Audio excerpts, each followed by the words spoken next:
আল্লাহ রসুল সাল্লাল্লাহু আলাইহি ওয়াসাল্লাম একদিন ফজরের নামাজ পড়ে বসে সাহাবাদেরকে বলে যে আজকে আমি একটা স্বপ্ন দেখেছি যেটা আমি তোমাদের সঙ্গে শেয়ার করতে চাই। আল্লাহ রসুল বলেন যে আমি ঘুমিয়েছিলাম, এমন অবস্থায় দুজন ফেরেশতা আসে আর এসে আমাকে নিয়ে যায়। আমি গিয়ে দেখি একটা মানুষ শুয়ে আছে চিত হয়ে, তার মুখের ওপরে একজন একটা বড় পাথর মারছে। পাথরটা মারার কারণে তার মুখটা পুরো ফ্র্যাকচার হয়ে যাচ্ছে, হয়ে যাওয়ার পরে পাথরটা গড়িয়ে চলে যাচ্ছে। সেই মানুষটা পাথরটাকে তুলে নিয়ে আসে, আস্তে আস্তে এর মুখটা আবার ঠিক হয়ে যায়, আবার সেই পাথরটা তার মুখের ওপরে মারে।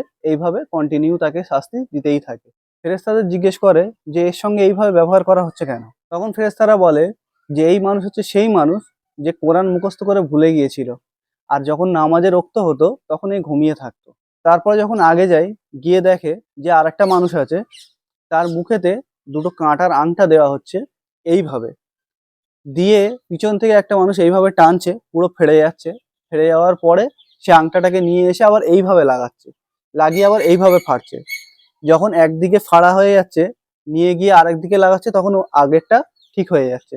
এইভাবে তাকে শাস্তি দিয়েই চলেছে। আল্লাহ রসুল বলে আমি ফেরেশতাদের জিজ্ঞেস করলাম যে একে এইভাবে শাস্তি দেওয়া হচ্ছে কেন?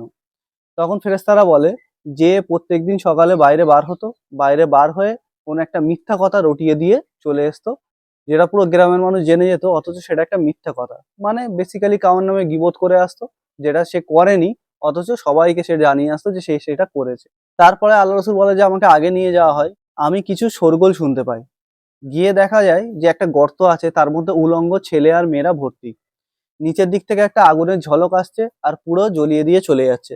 আল্লাহ রসুল জিজ্ঞেস করলো যে এরা কারা? তখন আল্লাহ রসুলকে বলা হয় যে এরা সেই সমস্ত ছেলে ও মেয়েরা যারা জেনা করতো। তারপর আল্লাহ রসুল বলে আমাকে আগে নিয়ে যাওয়া হয়। নিয়ে গিয়ে আমি দেখি যে একটা রক্তের মতো লাল নদী আছে, সেখানে একজনের সাঁতার কাটছে।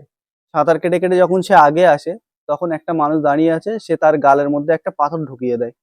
সে আবার সেই জায়গায় চলে যায়, সেখান থেকে আবার সাঁতার কেটে কেটে আসে। আবার যখন আসে, আবার তার গালের মধ্যে একটা পাথর ঢুকিয়ে দেওয়া হয়। এইভাবেই তার শাস্তি চলতে থাকে।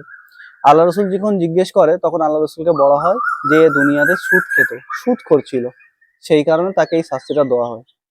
তো এই ধরনের আমল আমাদের সমাজে এখন নর্মাল হয়ে গেছে, যার বিষয়ে আল্লাহ রসুল 1400 বছর আগে ওয়াইজ শুনিয়ে গেছে যে এইসব আমলগুলো করলে কি কি শাস্তি তোমরা কিয়ামতের দিন পাবে। আমরা যারা এইসব গোনার মধ্যে লিপ্ত আছি বা এখন পর্যন্ত করে ফেলেছি, আল্লাহর কাছে তওবা করি। আর দ্বিতীয়বার যেন আমরা এইসব গোনার মধ্যে না লিপ্ত হই, এর জন্য আল্লাহর কাছে দোয়া করতে থাকি। আশা করি আমরা এই সমস্ত গোনা থেকে বাঁচার চেষ্টা করব।